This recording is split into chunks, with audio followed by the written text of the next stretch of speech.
ഇനി നമുക്ക് ഉണക്കക്കൊഞ്ച് മാങ്ങ ഇട്ട് വെക്കുന്നതാണ് നമ്മൾ ഇന്ന് നോക്കുന്നത്. അതിനായി നമ്മൾ 1 കപ്പ് കൊഞ്ച് എടുത്തിട്ടുണ്ട്. ഉണക്കക്കൊഞ്ചാണ്. അതിനെ കടയിൽ നിന്ന് വാങ്ങിച്ച അതേ പരുവത്തിലാണ്. അതിനെ ഒന്ന് വൃത്തിയാക്കി എടുക്കാനായിട്ട് ചെവിട് കട്ടിയുള്ളൊരു പാനിലിട്ട് നന്നായി ചൂടാക്കുക. നന്നായി ചൂടായി കഴിയുമ്പോൾ കൊഞ്ചിൻ്റെ തലയിൽ നമ്മൾ പിടിച്ചു കഴിഞ്ഞാൽ അറിയാം അതിങ്ങനെ പൊടിഞ്ഞു പോകും. ആ ഒരു പരുവത്തിൽ അതിനെ നന്നായി ചൂടാക്കിയതിന് ശേഷം ചെറിയ ചൂടോടുകൂടി തന്നെ ഒരു ചിരട്ടയുടെ അടിഭാഗം വെച്ച് ഇതേപോലെ തന്നെ അതിനെ അമർത്തുക. അപ്പം അതിൻ്റെ തലയും അതിൻ്റെ മുള്ളും അതുപോലെ അതിൻ്റെ വാലുമൊക്കെ പൊടിഞ്ഞിട്ട് നമുക്കതിൻ്റെ പൾപ്പായിട്ട് മാത്രം അതിനെ ക്ലീൻ ചെയ്ത് എടുക്കാനായിട്ട് സാധിക്കും. അതിനെ കഴുകി വൃത്തിയാക്കി വെക്കുക. ഞാൻ ഒരു തത്തച്ചുണ്ടൻ മാങ്ങയാണ് എടുത്തിരിക്കുന്നത്. തത്തച്ചുണ്ടൻ മാങ്ങ ചെറിയ കഷ്ണങ്ങളാക്കി നമ്മൾ ഇതേപോലെ മുറിച്ചെടുത്തു. ഏത് മാങ്ങയും ഉപയോഗിക്കാൻ ഞാനിപ്പോൾ തത്തച്ചുണ്ടൻ മാങ്ങ എടുത്തിരിക്കുന്നതെന്നേ ഉള്ളൂ. വലിയ ഒരു മുറി തേങ്ങ തിരുമ്മി വെച്ചിട്ടുണ്ട്, അല്ലെ വലിയൊരു കപ്പ് തേങ്ങ. അതിലേക്ക് നമുക്ക് അരപ്പിന് വേണ്ട കാര്യങ്ങൾ ചേർത്ത് കൊടുക്കാം. 1/4 ടീസ്പൂൺ മഞ്ഞൾപ്പൊടി ചേർത്തു, 1 സ്പൂൺ മുളക് പൊടി ചേർത്ത് കൊടുത്തു. ഇനി ഇതിനകത്തേക്ക് നമുക്ക് ഒരു 1/4 സ്പൂൺ മല്ലിപ്പൊടി നമ്മൾ ചേർത്ത് കൊടുത്തു. ഇനി നമുക്ക് പച്ചമുളക്, കറിവേപ്പില, അതുപോലെ 5-10 ചുമന്നുള്ളിയും കൂടെ നമ്മൾ ഇതിനകത്തേക്ക് ചേർത്ത് കൊടുക്കാം. ഇത്രയുമാണ് നമ്മൾ അരപ്പിന് എടുക്കുന്നത്.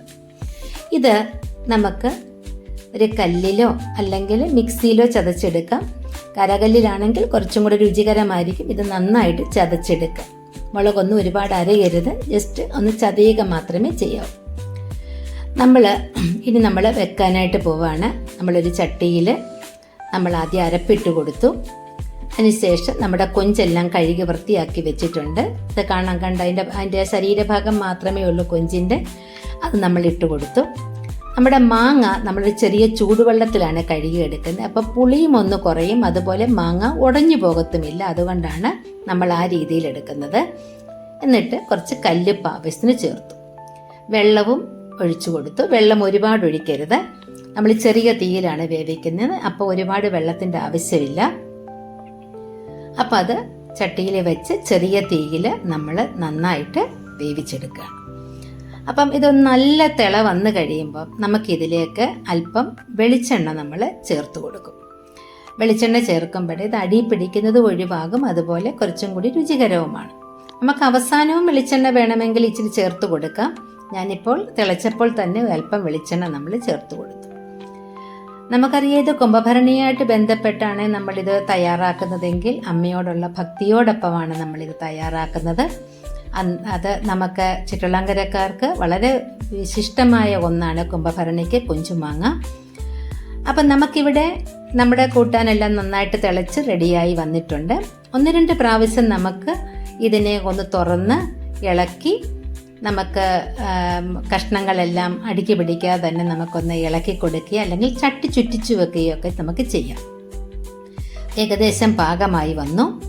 നമുക്ക് ഇതിലേക്ക് വേണമെങ്കിൽ അല്പം വെളിച്ചെണ്ണയും കൂടെ ചേർക്കാം. ഈ രീതിയിൽ നിങ്ങളും രുചികരമായിട്ട് കൊഞ്ചുമാങ്ങ തയ്യാറാക്കുക. നിങ്ങൾക്ക് എൻ്റെ ചാനൽ ഇഷ്ടപ്പെട്ടു എങ്കിൽ സബ്സ്ക്രൈബ് ചെയ്യാൻ മറക്കരുത്. അതേപോലെ കൊഞ്ചുമാങ്ങ വെച്ച് നോക്കിയിട്ട് കമൻറ്റും ഇടണം. ഇത് വളരെ രുചികരമായി നമ്മൾ ഈ രീതിയിലാണ് തയ്യാറാക്കുന്നത്. എൻ്റെ ചാനൽ ഇഷ്ടപ്പെട്ടാൽ വീണ്ടും സബ്സ്ക്രൈബ് ചെയ്യാൻ മറക്കരുത്. Okay, thank you.